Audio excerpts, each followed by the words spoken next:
Every day, when the sun rises, the world comes rushing in with a flood of noise. The headlines scream with chaos. The notifications buzz with urgency. The burdens of yesterday are waiting to be picked up all over again. Bills to pay, deadlines to meet, health concerns, family issues. The world offers no peace in the morning. It offers pressure. And too many believers are starting their day with a full cup of stress and an empty cup of Scripture.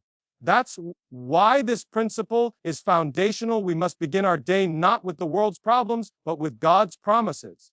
When you wake up, your soul is at its most tender. It is like soil that has just been turned over, ready to receive whatever seed is planted first. If the first thing you take in is worry, then worry will take root. And if the first thing you take in is doubt, then doubt will set the tone. But if the first seed you plant is the Word of God, then faith begins to grow. Joy begins to rise. Peace begins to flood your heart like a river. That's the power of God's promises at the beginning of your day. The world doesn't stop moving, but the Word gives you strength to stand still in the storm. That's what it means when Scripture says, "Be still and know that I am God." It doesn't mean be passive. It means be anchored.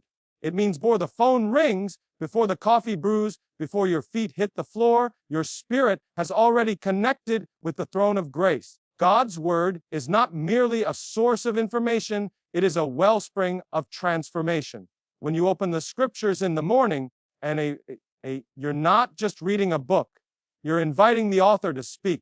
You're drawing close to the one who wrote your life before the first breath you took, and he meets you there, not with condemnation, but with compassion, demands, but with direction.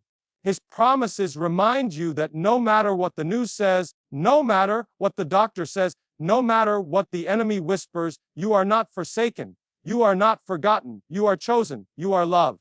You are held. This is why the enemy fights your mornings so hard.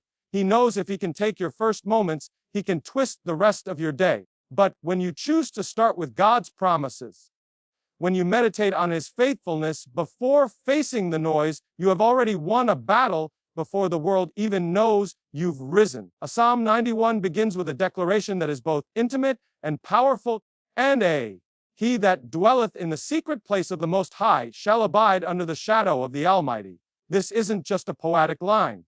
It's a divine invitation. It calls the believer into a spiritual reality that many overlook. There is a place, a posture, a position in God where fear cannot rule and danger cannot destroy. The secret place is not about geography, it's about relationship. It is not accessed by ritual, but by surrender. It is not a physical room. It is the atmosphere of God's presence. To dwell in the secret place means to live in constant communion with God.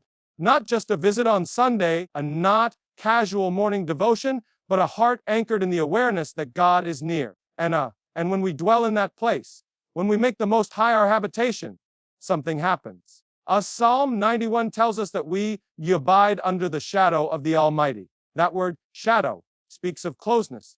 You must be near someone to stand in their shadow. It means that we are under His covering, hidden beneath His wings, surrounded by His strength.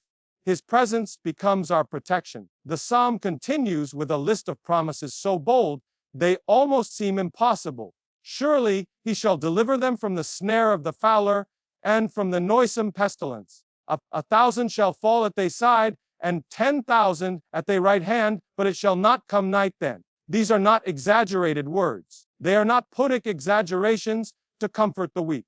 They are eternal truths spoken by the God who never lies. And they apply to the one who dwells, not the one who merely visits. This chapter reminds us that safety is not found in the absence of trouble, but in the presence of the Almighty.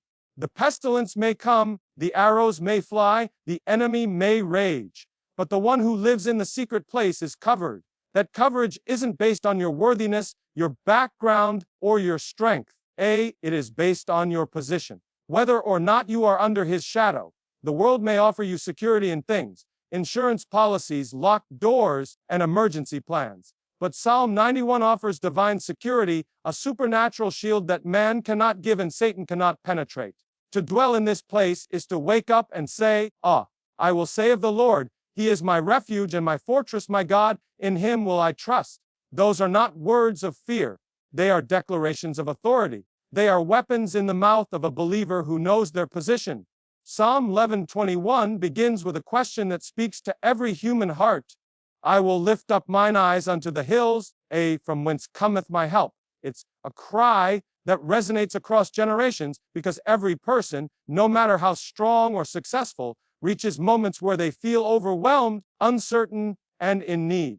The psalmist does not pretend to have every answer, but he does point us in the right direction. His help is not found in the hills themselves, not in creation or earthly sources of strength. His help comes from the Lord, the maker of heaven and earth. There is a divine difference between looking around and looking up. Looking around often brings confusion and fear. The world is filled with instability. Governments shake, economies crash, relationships fail. But looking up, lifting your eyes to heaven, brings a calm assurance that the one who created the stars is still on the throne. The psalmist isn't gazing into the hills in despair. He's reminding his soul that the true watchman of his life stands higher than any mountain, sees farther than any man, and cares deeper than any friend. Psalm 12:1 speaks of a God who is not distant, not indifferent, distracted. He will not suffer thy foot to be moving. He that keepeth they will not slumber. That means the Lord watches over your steps, your stability, your path. He doesn't blink. He doesn't sleep. There is no shift change in heaven's watchtower. While you sleep, God stands guard. While you rest, he remains awake. He is not reactive. He is proactive. He doesn't merely respond to danger after it arrives. He sees it before it comes and orders your steps accordingly. The psalm continues.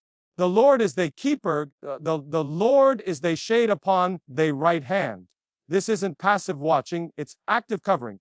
To be your keeper means he is personally invested in your protection, your well-being, and your destiny. He is your shade, not far off, but close enough to shield you from what would otherwise burn you out or break you down. The right hand, often a symbol of strength and action, is where the Lord places his covering, signifying that even in your work and warfare, he is there. The psalm ends by declaring that the Lord will preserve your going out and your coming in from this time forth and even forevermore. That means the help of God is not limited to a single moment of crisis. It is not seasonal. It is eternal. His help is comprehensive. It covers your past, your present, and your future. Psalm 23 stands as one of the most beloved and quoted passages in all of Scripture, not because of poetic beauty alone, but because it reveals the deep, comforting nature of God as shepherd. David, who himself had once tended sheep, speaks from a place of revelation and relationship. The Lord is my shepherd, I shall not want. This is not the cry of a man without struggle. It is the confession of one who knows where his provision and peace come from. When the Lord is your shepherd, you are not left to wander, strive, or he leads, he provides, he protects. Sheep are among the most defenseless of animals. They cannot fight, they cannot outrun predators, and they are easily led astray. That is why the presence of a good shepherd makes all the difference. The shepherd watches day and night, walks ahead to clear the path, stays near when danger arises, and tends to every wound. David knew this from experience, and he knew even more deeply that this is what God does for his people. When he said, "He maketh me to lie down in green pastures," he wasn't describing luxury, he was describing rest. The kind of rest that only comes when you are in the care of someone greater than yourself. He leadeth me beside the still waters. Still waters symbolize peace, refreshment, and clarity. The world offers rushing currents of stress and confusion, but the shepherd leads to quiet places, not just physically, but spiritually. In a world that demands more and more from your soul, the Lord brings stillness. And in that stillness, he restoreth my soul. Restoration is not just repair, it is renewal. God doesn't merely patch you up, he breathes new life into what was tired, broken, or burdened. The journey with the shepherd includes valleys. Though I walk through the valley of the shadow of death, I will fear no evil. This is not a path around trouble. It is a path through it. But the presence of the shepherd makes the valley bearable. The shadow may loom, but it cannot destroy. For thou art with me. That presence turns fear into faith, anxiety into assurance. The rod and the staff, symbols of protection and guidance. bring comfort because they show the shepherd's authority and care. In the presence of enemies, the shepherd does not retreat. Thou preparest a table before me in the presence of mine enemies. The enemy watches, but cannot stop the blessing. The anointing oil runs over, signifying favor, joy, and divine calling. The cup overflows because God gives not according to your capacity, but according to his abundance. David closes the psalm not with uncertainty, but with confidence. Surely goodness and mercy shall follow me all the days of my life. The shepherd is not seasonal. He is not temporary. He is faithful every step, every day, in every circumstance. The difference between a life by fear and a life led by faith often comes down to what is spoken, believed, and repeated each day. God never intended for his word to be merely read in silence or stored in memory like a textbook. The scriptures are meant to be declared, spoken aloud with conviction, control, and woven into the rhythm of daily life.